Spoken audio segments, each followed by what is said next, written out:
শুভ বড়দিন আজ। করোনায় মলিন আনুষ্ঠানিকতা, মহামারী পরিত্রাণের প্রার্থনা। আমাদের প্রার্থনায় আমরা এই করোনার হাত থেকে অবশ্যই রেহাই পাবো। আজকের দিন আমরা প্রে করব যেন সবকিছু ঠিক হয়ে যায়, আমরা নর্মাল লাইফে চলে যেতে পারি। কড়াকড়ির বেড়াজালে আটকে ইউরোপের বড়দিন উৎসব। আমার জীবনের এই প্রথমে এই ধরনের বড়দিন আমি আসলে ফেস করছি। যীশু খ্রিস্টের এই জন্মোৎসবে আমাদের প্রার্থনা থাকবে পৃথিবী যেন খুব দ্রুত আগের নিয়মে ফিরে আসে। আমরা যেন সবাই একসাথে বড়দিন উদযাপন করতে পারি। দেখছিলেন প্রধান শিরোনাম। সকলের সময়ের সঙ্গে আছি আমি কামরুল হাসান সবুজ। এবার অন্যান্য শীর্ষ সংবাদ। এবার জার্মানিতে শনাক্ত নতুন করোনা আক্রান্ত নারী আইসোলেশনে। ব্রিটেনের পর এবার ফাইজারের টিকা পাচ্ছেন ইতালীয়রা। প্রয়োগ শুরু 27 ডিসেম্বর।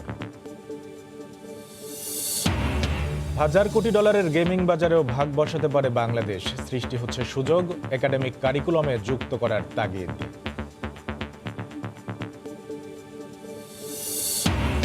ছুটির দিনগুলোয় পদ্মার পাড়ে বাড়ছে কোলাহল। স্বপ্নের সেতু দেখতে ভিড় করছেন মানুষ। গতিশীল হচ্ছে স্থানীয় অর্থনীতি। আমার ভালো লাগছে আপনাকে, খারাপ দেখেন নাই। আপনি আমার অফিসে আসেন, অফিসে আসেন, 10 মিনিটের মধ্যে আমার অফিসে আসেন। এবার পাহাড় কাটার বিরুদ্ধে অভিযোগ করায় পরিবেশ অধিদপ্তরের নারী কর্মকর্তাকে শাসালেন কুমিল্লার এমপি বাহার। কর্মকর্তা কর্মচারীদের মধ্যে ক্ষোভ। এবং ওয়ার্ড বয়ের সঙ্গে কথা কাটাকাটির জেরে রংপুর মেডিকেল ইন্টার্ন চিকিৎসকদের অনির্দিষ্টকালের ধর্মঘট। সেবা না পেয়ে শীতজনিত রোগীদের হিমশিম।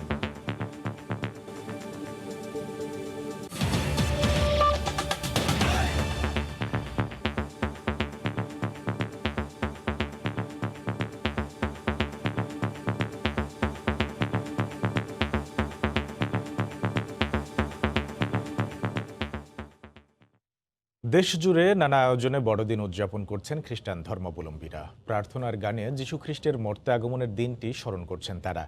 এই মুহূর্তে গাজীপুরের পাগার প্রভু যীশু খ্রিস্টের গির্জায় আছেন রিপোর্টার শাতিলা শারমিন, এবং রাজধানীর তেজগাঁয়ে পবিত্র জপমালা রানীর গির্জায় আছেন রিপোর্টার ফয়সাল মোর্শেদ। প্রথমেই যাচ্ছি শাতিলার কাছে। শাতিলা,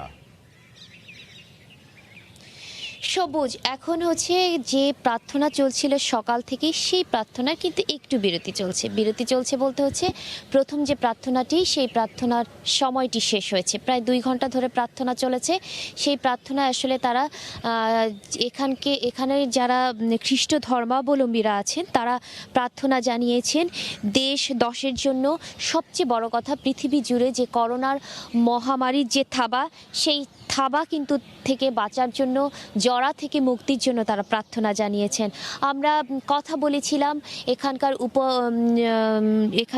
এখানকার ধর্মীয় নেতাদের সঙ্গে। তারা আমাদেরকে বলেছেন যে আসলে এই গির্জাটি প্রায় 400 বছর ধরে নানা ঝড় ঝঞ্ঝা দুর্যোগের সাক্ষী হয়ে আছে। এবং শুধু তাই নয়, হয়তো করোনার মতো মহামারী এই দশকে, এই শতকে দেখা যায়নি, কিন্তু আগে তো ছিল। তারা জানিয়েছেন যে এই সব কিছুর পরও মানব সভ্যতা ঘুরে ঠিকই দাঁড়ায়। কিছু না কিছু সময় পরে ঠিকই মানব সভ্যতা তার পথের দিশা খুঁজেই পায়। তারা আশা করছেন যে এই করোনা থেকে শিক্ষা নিয়ে যে মানব প্রেম, মানবতা, সহিষ্ণুতা এবং হচ্ছে মানুষের যে সহমর্মিতার যে শিক্ষা করোনা দিয়ে যাচ্ছে, সেইটা থেকে শিক্ষা নিয়ে আরও সুন্দর করে পৃথিবী যাতে মানুষ করে, সেই প্রার্থনা তারা জানিয়েছেন। আর এই বড়দিনটি বলে রাখি, সারা বিশ্বের খ্রিস্ট ধর্মের যারা আছেন তাদের জন্য যেমন গুরুত্বপূর্ণ, বাংলাদেশে যারা আছেন তাদের জন্য গুরুত্বপূর্ণ।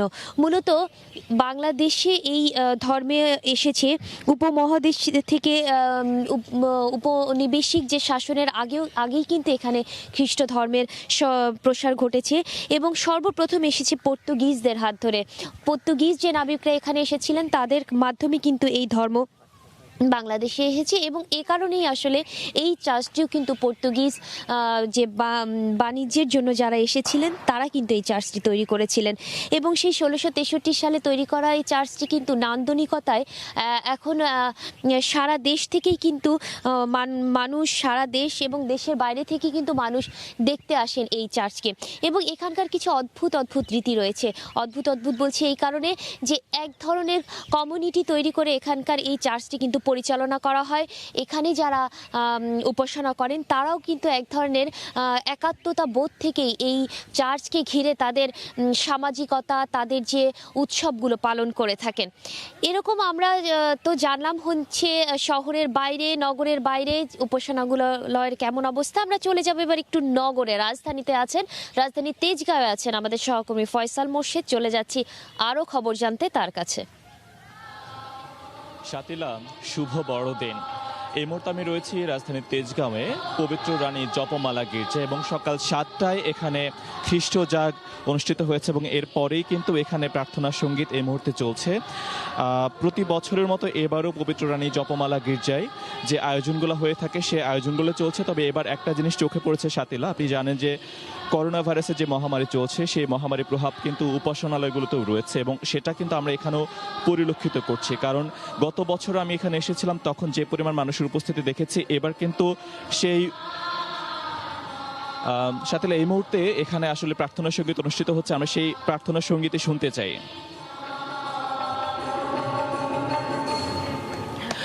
প্রার্থনা সঙ্গীত এখানে অনুষ্ঠিত হচ্ছিল এবং খ্রিস্টজাগ সকাল 7টায় অনুষ্ঠিত হয়েছে। সেখানে দেশ ও জাতি যাতে করোনা ভাইরাস থেকে রক্ষা পায়, এই গত একটা বছর যেভাবে করোনা ভাইরাস আসলে একটা মহামারী চলছিল, সেই মহামারী থেকে যাতে আগামী বছরটা যাতে রক্ষা পায় সে প্রার্থনা করা হয়েছে।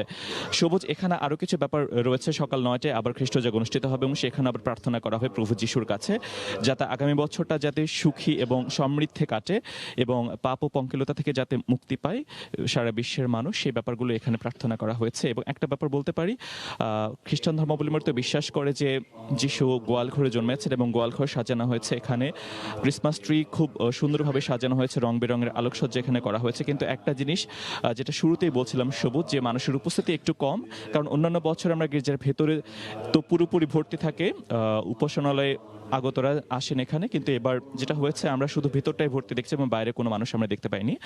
প্রতিবার আসলে উপচে পড়া ভিড় থাকে, আমরা বাচ্চাদের উপস্থিতি খুব একটা দেখতে পাইনি। তবে এখানে স্বাস্থ্যবিধি মেনে কিন্তু সবাইকে আমরা অংশ নিতে দেখেছি, সবার মুখে মাস্ক রয়েছে, সেটা নিশ্চিত করা হচ্ছে। বাইরে আইনশৃঙ্খলা পরিস্থিতিও যাতে কোনো ধরনের বিঘ্ন না ঘটে সেই ব্যাপারগুলো কিন্তু নিশ্চিত করা হয়েছে আইনশৃঙ্খলা বাহিনীর পক্ষ থেকে। এবং সকাল 9টায় আবার খ্রিস্টজাগ অনুষ্ঠিত হবে এবং সেখানেও প্রার্থনা করা হবে যাতে সকল পাপ পঙ্কিলতাকে দূরে সরিয়ে আগামী বছরটা যাতে সুন্দরভাবে কাটে সেই প্রার্থনায় করা হবে।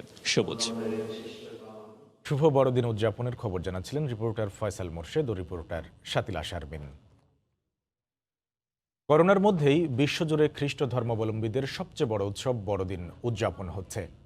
ভ্যাটিকান সিটিতে বড় ধরনের সমাবেশের আয়োজন করা না হলে ভার্চুয়ালি প্রার্থনার আয়োজন করা হয়।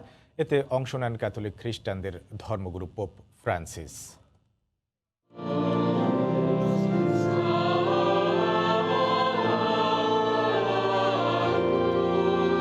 ঐতিহ্য অনুযায়ী বড়দিন শুরুর সময় বৃহস্পতিবার মধ্যরাতে ভ্যাটিকান সিটির সেন্ট পিটারের বাসিলিকায় প্রার্থনার আয়োজন করা হয়। অন্যান্য বছর ব্যাপক আয়োজন আর জনসমাগমের মধ্য দিয়ে বড়দিন উদযাপন শুরু হলেও এবার পরিস্থিতি সম্পূর্ণ ভিন্ন।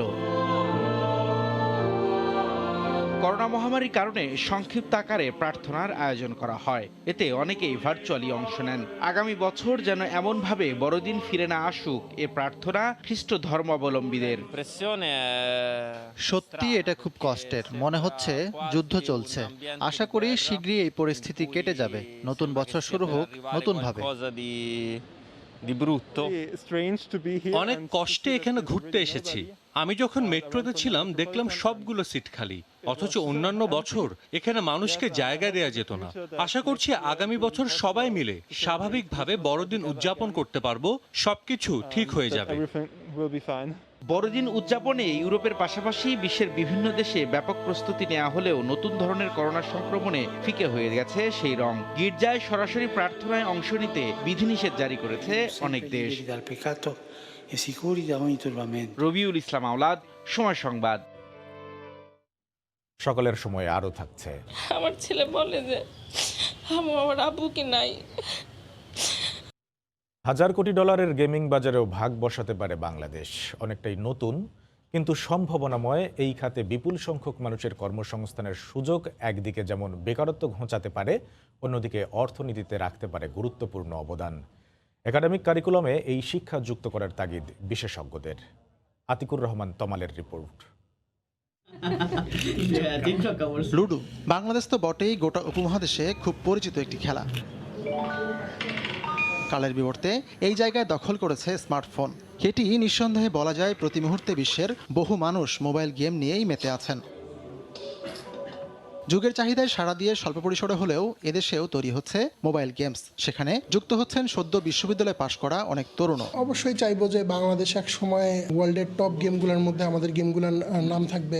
168 বিলিয়ন যে ইন্ডাস্ট্রি, সেই ইন্ডাস্ট্রি থেকে আমরা একটা বাইট আমরা আমাদের দেশে অর্জন করতে পারি। আমরা বিশাল একটা হচ্ছে আপনার ফরেন কারেন্সি বা ফরেন রেমিটেন্স আমাদের দেশে নিয়ে আসতে পারি। কিন্তু দেশে পর্যাপ্ত সুযোগ না পেয়ে গত কবছর অনেক মেধাবী পাড়ি দিয়েছেন বিদেশে। যে একটা ভালো পরিমাণে অ্যাওয়ারনেস ক্রিয়েট হচ্ছে ফিল্ডে, ওভারঅল আইটি সেক্টরের উপরে।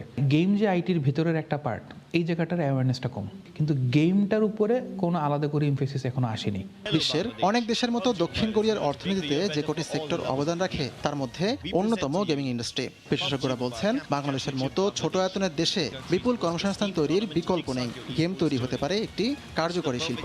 বছরে প্রায় 22,000 তরুণ তরুণী এই কম্পিউটার সায়েন্স এবং ইঞ্জিনিয়ারিং এই জাতীয় রিলেটেড সাবজেক্টে গ্র্যাজুয়েট করে প্রত্যেক বছর। তাদেরকে আবার একটা ট্রেনিং নিতে হয় গ্র্যাজুয়েশনের পরে, সেটা না করে সিলেবাসের মধ্যে কি করে ঢোকানো যায়। তথ্য যোগাযোগ প্রযুক্তি প্রতিমন্ত্রী বলছেন এই সেক্টরকে সহায়তা করতে মন্ত্রণালয় সবসময় পাশে আছে। আমাদের গেমিং ইন্ডাস্ট্রি একটা বিরাট সম্ভাবনাময় একটা ইন্ডাস্ট্রি।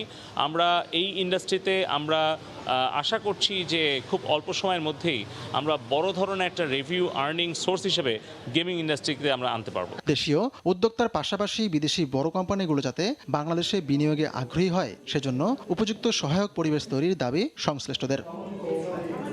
আতিকুর রহমান তমাল, সময় সংবাদ, ঢাকা। পদ্মাপাড়ে বাড়ছে মানুষের কোলাহল। নিজের টাকায় তৈরি স্বপ্নের সেতু নিজের চোখে দেখতে প্রতিদিন ভিড় করছেন হাজারো মানুষ। দর্শনার্থীদের ভিড় গতিশীল করছে স্থানীয় অর্থনীতিকেও। সাইফুল ইসলামের ছবিতে রিপোর্ট এহসান জুয়েলের।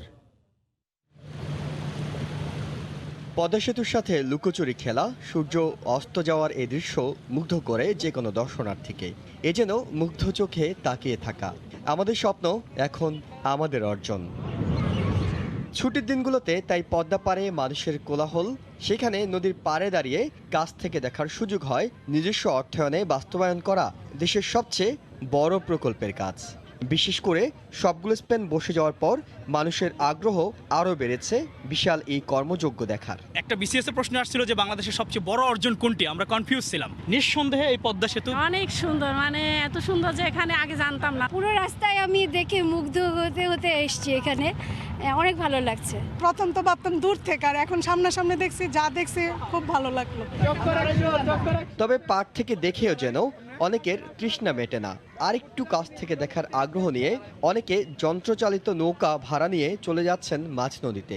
সেখানে কাছ থেকে দেখেন সেতুর বিশাল অবকাঠামো। ফলে নৌকা চালক সহ স্থানীয়রাও খুশি বাড়তি আয় করতে পেরে। সিবোর্ডে 200 টাকা করে ঘুরাই, জনপ্রতি টলারে 100 করে, 50 টাকা করে। আগে মনে করেন সপ্তাহের ভিতরে 500-700 টাকা পাইতাম, এখন মোটামুটি ইনশাল্লাহ বউ বাচ্চা নিয়ে সংসার নিয়ে খুব ভালো খাইতেছি। সংরক্ষিত এলাকা হওয়ায় পদ্মা সেতুর ইয়ার্ডের কাছাকাছি যাওয়ার সুযোগ নেই। তবে বড় অবকাঠামো হওয়ায় নির্ধারিত দূরত্ব থেকেই মাওয়ার মাছঘাট এলাকা থেকে পদ্মা সেতুর কাজ দেখার সুযোগ রয়েছে। নিজ চোখে দেখে মানুষ আত্মবিশ্বাসী হচ্ছে পদ্মা সেতু এখন আর দূরের কোনো বস্তু নয়।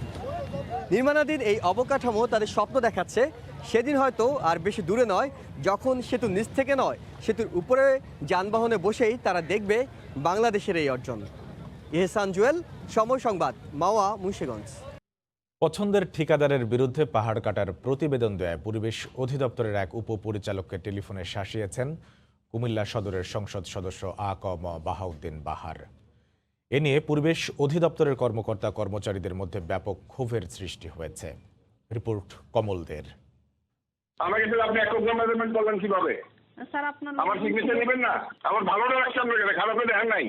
একটি মাধ্যমে পাওয়া অডিও টেপে শোনা যায় কুমিল্লা সদরের সংসদ সদস্য আ.ক.ম. বাহাউদ্দিন বাহার পরিবেশ অধিদপ্তর কুমিল্লার উপপরিচালক শওকত আরা কলিকে ফোন দিয়ে শাসাচ্ছেন। কেন পরিবেশ অধিদপ্তরের পক্ষ থেকে ঠিকাদারি প্রতিষ্ঠানের বিরুদ্ধে পাহাড় কাটার অভিযোগে মামলার সুপারিশ করা হয়েছে তার ব্যাখ্যা জানতে চান সংসদ সদস্য। রোডসেনারদের বিরুদ্ধে ইলেকশন না কেন, শুধু আমাদের বিরুদ্ধে ইলেকশন কেন? না না স্যার, আমাদের প্রতিবেদনে রোডস এন্ড হাইওয়েজের বিরুদ্ধেও লেখা হয়েছে স্যার। এই রিপোর্টের ভিত্তিতে চিটাং থেকে আমাকে চিঠি লিখছে। আপনার বক্তব্য অনুযায়ী আপনি বলেছেন আমরা 1,14,333 জনফুট মাটি কেটে ফেলছি। এটা তো এই মেজারমেন্টটা আপনি কিভাবে করলেন আমাকে ছাড়া? আপনি কিভাবে করলেন? আমি তো একটা পক্ষ, আপনি একটা পক্ষ। 2 মিনিট 13 সেকেন্ডের অডিও টেপে সংসদ সদস্য বাহাউদ্দিন বাহার পরিবেশ অধিদপ্তরের ওই কর্মকর্তাকে নানাভাবে হুমকি দেন। আমার ভালোটা রাখছে আপনার কাছে, খারাপটা দেখেন নাই। এই এলাকায় রাস্তা তো বাহার কেটেছে, সমতল ভূমিটাই যে বাহার রাস্তা, সব ক্ষমতা না। আপনি আমার অফিস আসেন, অফিস আসেন, 10 মিনিটের মধ্যে আমার অফিস আসেন। তবে পরিবেশ অধিদপ্তরের চট্টগ্রাম অঞ্চলের শীর্ষ কর্মকর্তা বিষয়টি নিয়ে ক্যামেরার সামনে কথা বলতে রাজি না হলেও রিপোর্টের ভিত্তিতেই ঠিকাদারকে নোটিশ দেওয়া হয়েছে বলে টেলিফোনে জানান। যে কোনো পাহাড় কাটা, খাল ভরাট, নদী ভরাট এগুলো আমার কাছে রিপোর্ট পাঠায়, আমি এনফোর্সমেন্ট মামলা করি। এনফোর্সমেন্ট মামলার পরিপ্রেক্ষিতে আমরা সংশ্লিষ্ট ঠিকাদারি প্রতিষ্ঠানকে নোটিশ দিয়েছি এবং রোডস এন্ড হাইওয়েজকে নোটিশ দিয়েছি। মূলত কুমিল্লা সড়ক তৈরির কাজে কোনো রকম অনুমতি ছাড়াই 1,14,330 ঘনফুট পাহাড় কাটার অভিযোগ উঠে ঠিকাদার প্রতিষ্ঠান messrs Hasan techno builders limited এবং মেসার্স হক এন্টারপ্রাইজের বিরুদ্ধে। পাহাড় কাটার প্রমাণ পাওয়ায় পরিবেশ অধিদপ্তর ঠিকাদার প্রতিষ্ঠানের বিরুদ্ধে মামলা দায়েরের সুপারিশ করে প্রতিবেদন দেয়। আর এতে ক্ষিপ্ত হন সংসদ সদস্য আকম বাহাউদ্দিন বাহার। কমল দে, সময় সংবাদ, চট্টগ্রাম। সদ্যজাত সন্তান ও স্ত্রীকে ফেলে লাপাত্তা স্বামী, খোঁজ মেলার পর অস্বীকার করলেন তাদের অস্তিত্ব। অধিকার আদায়ে মা গেলেন আদালতে। ডিএনএ পরীক্ষায় সন্তানের পিতৃপরিচয়ের স্বীকৃতি পেয়েছেন ঠিকই, কিন্তু কোর্ট কাচারিতেই কেটে গেছে 5টি বছর। মায়ের হাত ধরে ছোট্ট রাফি এখনও ঘুরছে আদালতের দ্বারে দ্বারে। আফজাল হোসেনের রিপোর্ট। ভালোবেসে ইকবাল হোসেন বাবুকে বিয়ে করেন ফরিদপুরের সুখী আক্তার। বিয়ের 4 বছর পর কোলজুড়ে আসে ফুটফুটে এক সন্তান। নাম রাখেন ইমরান হাসান রাফি। রাফির আগমনের পর অদৃশ্য কারণে যোগাযোগ বন্ধ করে দেন তার বাবা। খোঁজ নিয়ে দেখা যায় গোপনে আরেকটি বিয়ে করেছেন তিনি। অস্বীকার করে বসেন আগের বিয়ে ও সন্তানকে। রাফির বয়স এখন 5 বছর। বাবার স্বীকৃতি চেয়ে মায়ের হাত ধরে ঘুরছেন আদালতের দ্বারে দ্বারে। বাবা ইকবাল হোসেন বাবু প্রথমে রাফিকে নিজের সন্তান মানতে নারাজ। মামলা গড়ায় আদালতে। আদালতের নির্দেশে ডিএনএ পরীক্ষা করা হয়। এতে দেখা যায় ইকবাল হোসেনই রাফির বাবা। এবার সন্তানকে স্বীকার করলেও বউকে অস্বীকার করে বসেন পাষণ্ড স্বামী। বাচ্চাটা মে মাসের 24 তারিখে হয়, 25 তারিখেও আসে হসপিটালে।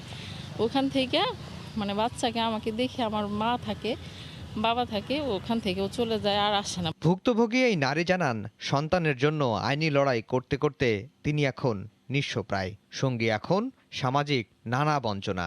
আমার ছেলে বলে যে আমার আব্বুকে নাই, তো এই জিনিসগুলো আসলে খুব কষ্ট লাগে।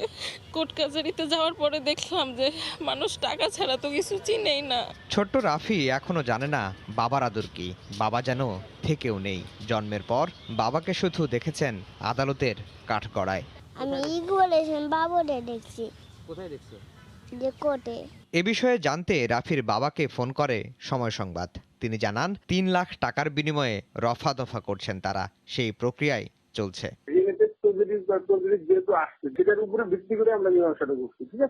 সন্তানের পিতৃ পরিচয়ের জন্য মায়ের এমন অমানবিক আইনি লড়াই তাই বিস্মিত করেছে সবাইকে।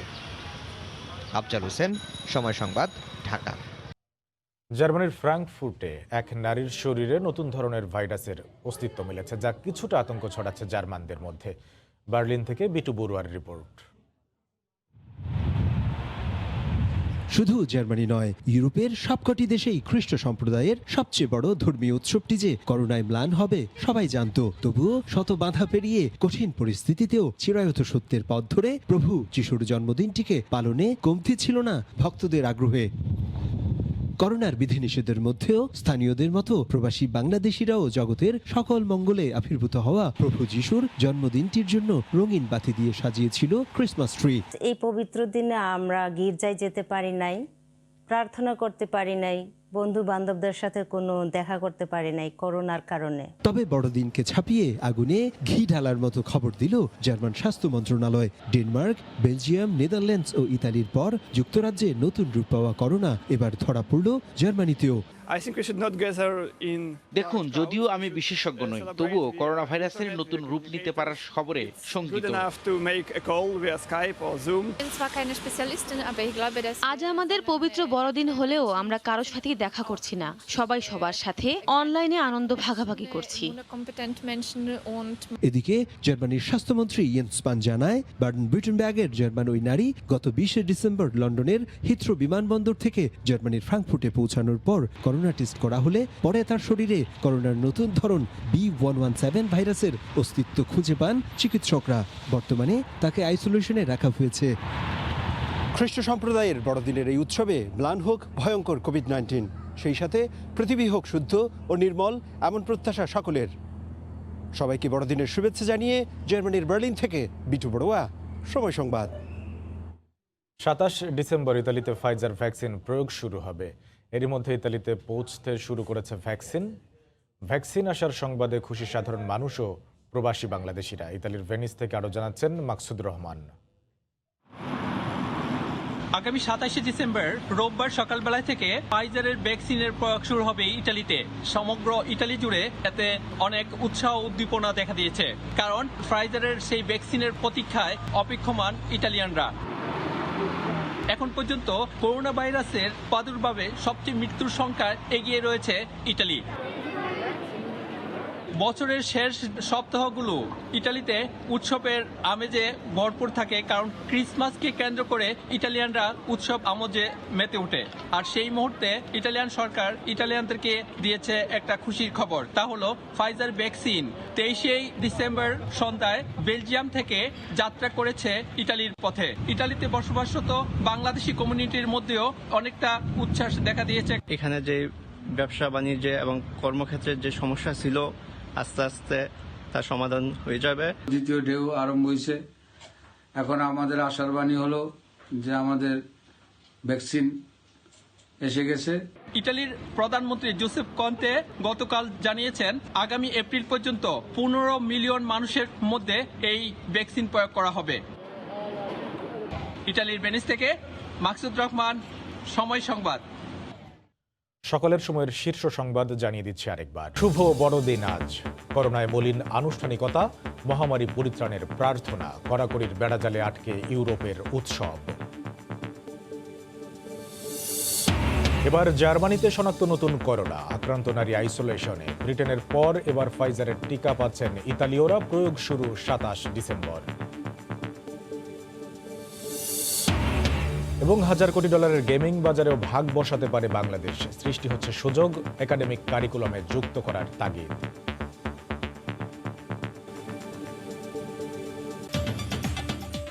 এই ছিল সকালের সময়। সঙ্গে থাকুন সময়ের।